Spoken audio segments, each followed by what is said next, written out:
Welcome to the PFC podcast, where I, your host, Coach Mike Payton, break down different fitness-related topics, whether that's weight loss, like we're going to cover today, or performance, or lifting weights, or what you should do whenever you go to the gym, or joint pain or nerve pain, whatever it may be within the fitness space.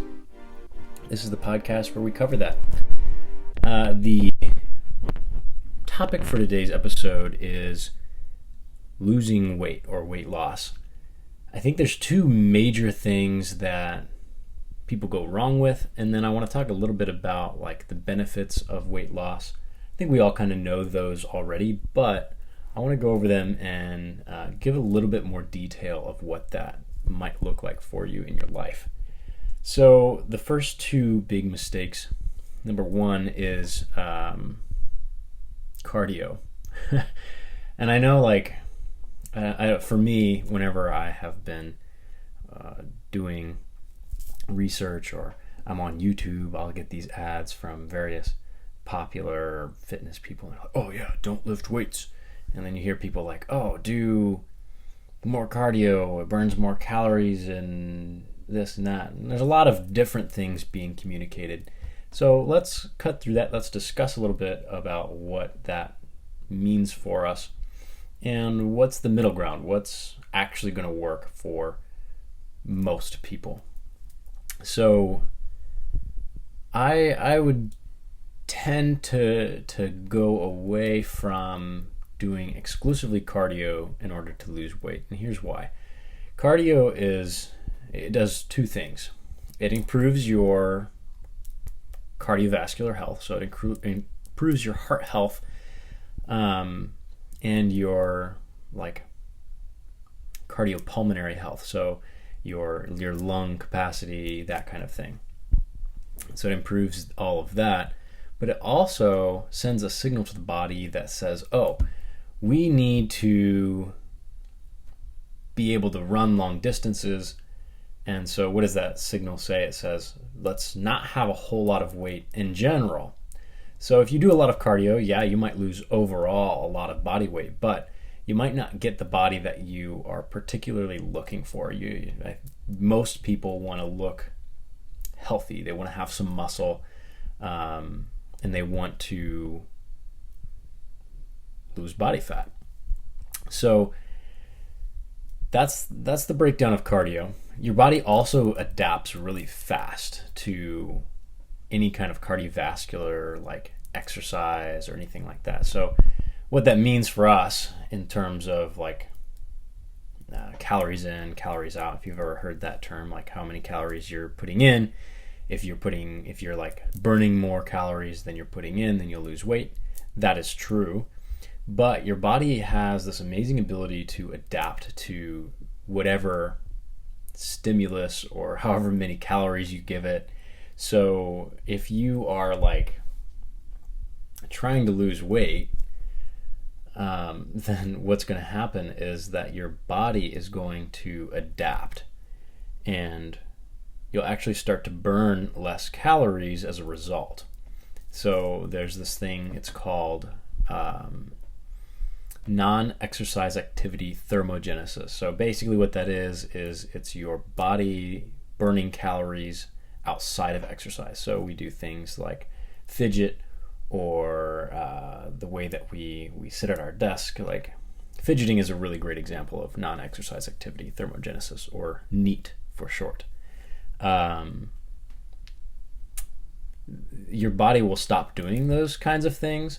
And there's so many other things, and it's really a huge complex system that we don't fully understand yet, but your body will adapt and burn less calories than it was before. So cardio is going to kind of achieve that. It's going to achieve that adaptation in that way. And so we don't really want that. So cardio isn't bad. I don't want to say that either. Cardio is good, and if you are someone who has a history of heart disease in your family, it might actually be a really good thing for you to do. There are applications to cardio. It's not necessarily bad. I don't want to lump any exercise or any type of exercise in the category of bad, because there are no bad activities or bad exercise or bad exercises. So we don't want to, I don't want to demonize cardio at all. It's very good for you to be an overall well-rounded athlete or just person in general. But for the specific goal of losing weight, it might not be your best friend. But what will be your best friend is actually lifting weights. And I know that sounds like kind of counterintuitive. It's like, well, if I go on the treadmill, this is my hypothetical person responding to me.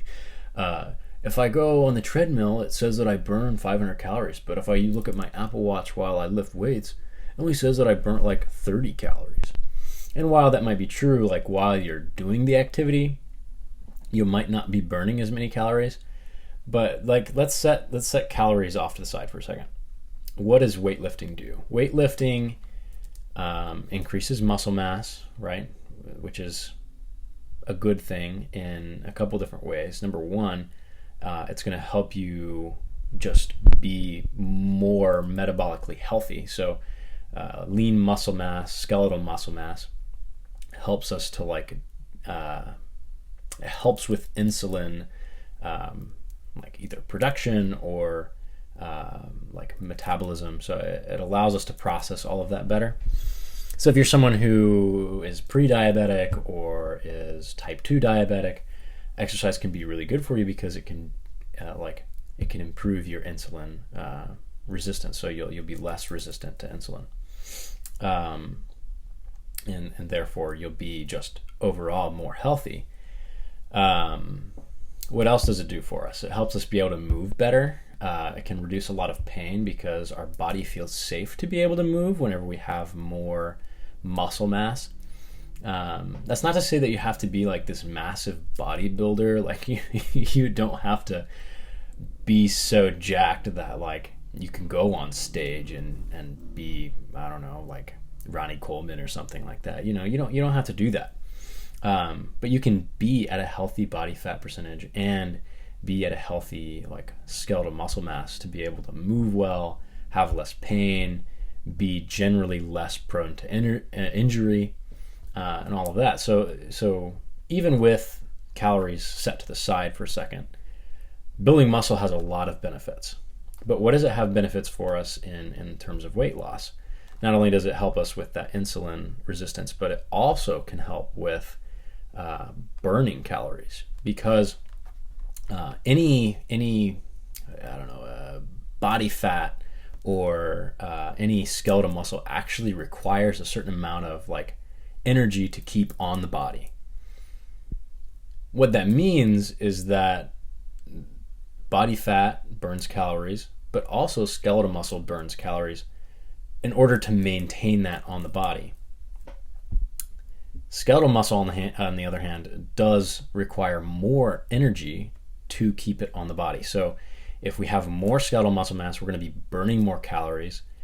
And as a result, if we keep the amount of food that we're eating generally the same, that means that we will be able to lose weight because we are just burning more calories overall. So that's the benefit of building muscle. So that means like traditional weight training. So going to the gym, choosing maybe 4 exercises like we've talked about in other episodes here, an upper body push, lower body push, upper body pull, lower body pull, as a generalized set of 4 exercises you can do. And I would say do a couple sets of them, maybe 3 sets of 10, 4 sets of 8, something along those lines of each exercise, making sure you have like a minute in between that, kind of exercise program, weightlifting program. Not like, let's go get our heart pumping, a lot of supersets, fast pace. It doesn't have to be fast pace. It doesn't have to be like that. It's okay to have slow, like hypertrophy training. That's a good thing, and it will help you in the long run. So that is one of the biggest mistakes I think people make. One of the other big mistakes that people make is surrounding food. So something you can do to really greatly improve your outcome of weight loss and muscle gain is to eat whole foods. So cutting out things like potato chips or those really delicious stripe cookies from Kroger. You can cut all of those out, and that's a good thing. They tend to be very calorically dense, so they have a lot of calories in them, and they tend to make you more hungry after you eat them. So I could eat a surplus of these stripe cookies and be 500 calories over my daily target of calories, and I gain weight.